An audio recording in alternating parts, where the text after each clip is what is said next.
Yo ថ្ងៃនេះខ្ញុំមានពាក្យមួយចង់ផ្ដាំទៅលោកគ្រូទាយ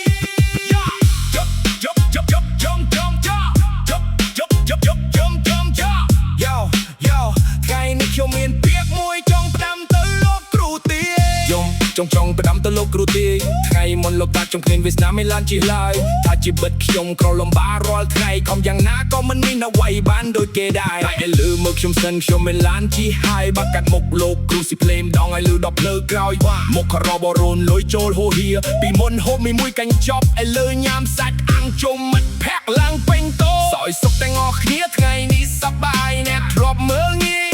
ឥឡូវចង់មករាប់អានចិត្តកាយលោកគ្រូទាយអើយកុំទាយផ្ទះផ្តាថ្ងៃក្រោយទាយខុសទៀតខ្លាចគេសែកឡើងផ្អើលផ្សា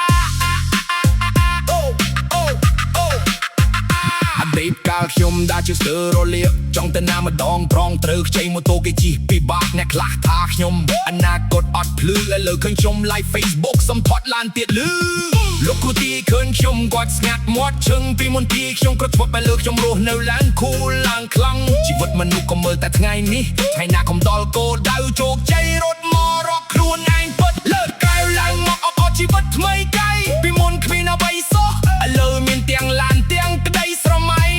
លោកគ្រូទាយថ្ងៃក្រោយកុំដាល់ទីកបដេតាសព្រោះមនុស្សតែធ្លាប់ការជោគជ័យ